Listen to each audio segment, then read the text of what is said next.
On this episode of Big Movie Mouth Off, we're coming down the mountain and we're going back to work. Get your diapers ready.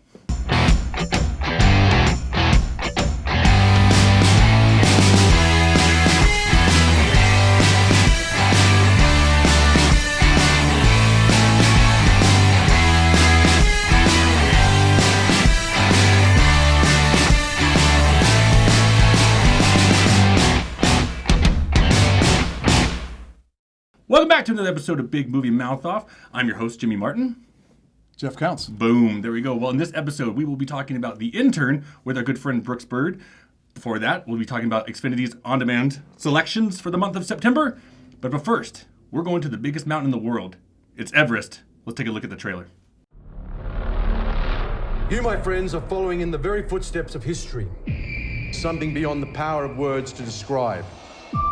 Human beings simply aren't built to function at the cruising altitude of a 747.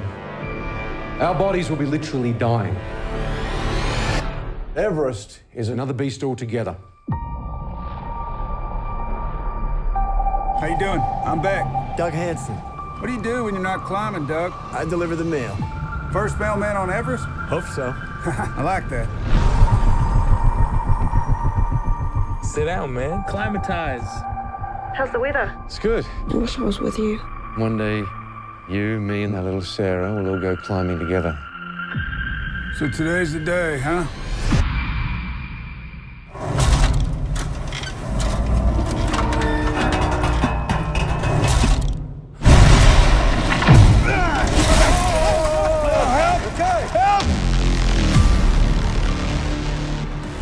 It hurts. It's dangerous. Why? I have kids. They see a regular guy can follow impossible dreams. Maybe they'll do the same. I'm on the top of Everest, Alan. We made it. Go to Rob. There is a massive storm headed your way. Oh no. Come on! Get up! That's the wrong way! Doug, let's go! Hurry up! Rob, can you hear me? You've got to get moving. You've got to come on down. There's no oxygen. You go. I'm done. No, I'm not leaving you behind. Come on. It's gonna take all we got. We're all getting down together. Now let's go. If anyone can make it, you can.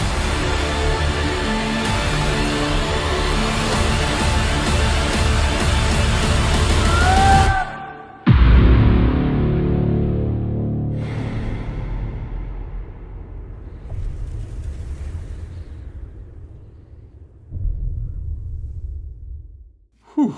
That thing makes me want to barf. Yeah. Every time I see it, I'm like, Yeah. I'd be happy to say that. I am happy to say I did not barf in the theater. He didn't. I didn't. I was there. He did. I hit it. Yep. So here we go. It's 1996. These expedition teams have started taking up, wouldn't say amateur climbers, but people who wouldn't regularly go up the biggest mountain in the world. Yeah. You had to be wealthy to do this because I think they charge $65,000 a person or something like that. 65,000 Yeah. a person. Yeah. That's I mean, you're gonna learn how to climb before flying on over there. Exactly. So what happens is with this film. First, I want to say that it's gorgeous to see, Yes. and see it on IMAX. That's Yes. the way to see it. It is phenomenal, and like I said, it's going to make you queasy a little bit because we are talking about. It says in the trailer, like the tip of this mountain is usually the cruising altitude of a 747 jet. Yeah. So with that said, you got your characters, and you got a great cast in this film. You got Jason Clarke, Jake Gyllenhaal, Josh Brolin's in this thing. Robin Wright for 5 minutes. Yeah. So a great cast. And you could go on for a while. Oh, I mean, go look at the poster. Yeah. It goes on for a while. That's the problem. It is the problem Yeah. because it gets paper thin. Yeah. And I'm not trying to dishonor the lives that were lost in reality because what happens is that people perish, but we've only got like a sentence background Yeah, you on don't. them. You don't get to really connect with them. Do you feel like the director might have assumed we've all heard the story and brought with us an understanding of the characters? I mean, I'll be honest. I didn't know the story. Yeah. You know, and there's a pretty good twist and turns in this thing. It seems like he made a decision not to get too deep but not at the beginning of the film, because it seems like he's going there, and then he just kind of draws back and says, "Oh, you know what? Let's just stick with the plot because there's too many characters, too many plates to spin." And I gotta stop watching trailers personally because we all know something bad happens in this because it wouldn't be a movie otherwise. It'd be a boring movie. Yeah. And so that's something that happens, but that thing that happens doesn't happen for an hour into the film. And this is a 2-hour film, so the first half, you're just watching a group of people climb a mountain.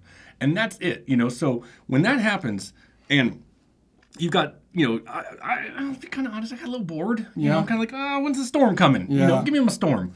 And so that happens, and then, the characters you're not really invested in because you don't know much about them.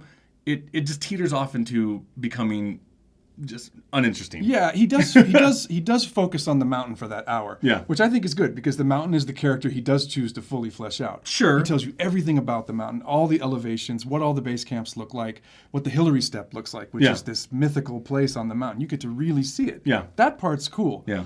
But I don't think, the lack of investment in the people and the fact that he doesn't really sell the truth about being at that altitude and the fact that you are near death every second. You don't really get that. It's funny you say that because I didn't know that it was roped all the way up. Yeah. I was like, maybe I could do that. And then my inner self was like, shut your mouth. Yeah. No, that You're was not me. doing I that. said that. Oh, okay. You cannot do that. Maybe I was sitting there going, just in the theater going, I could do that. And I said, no, you cannot. No, I couldn't. Yeah. I get winded at my stairs. Yeah. The other thing with this is that, it's speculative because things happen where two guys go up and they both perish. Yeah. So how do we really know what was said? And that I know that kind of bugs you. It definitely hurts me. That was the only time the movie felt a little director-ish to me. Yeah. With the deaths. Yeah. I mean, I always attribute, if you saw a movie called The Perfect Storm, group of guys go off on a boat, they all die. Spoiler alert. But no one knows what was really said on that boat at all. So Exactly. So that's the case with this one. I'm at 2.5 stars. It's great to look at, see it in IMAX, like Definitely. I said, but it's just so thin as the air at the top of Everest. I was hoping you wouldn't do that. Yes! I was hoping you wouldn't do that. I give the movie 2.5 stars. I give you 1 star for that joke. There you have it, 2.5 stars. I can't even look at you. You have to go to your cot. All right, coming up next on Xfinity or on Big Movie Mouth Off, we'll be talking about Xfinity's on-demand services. Stay tuned, and we'll see you then. I might not be back. Probably not.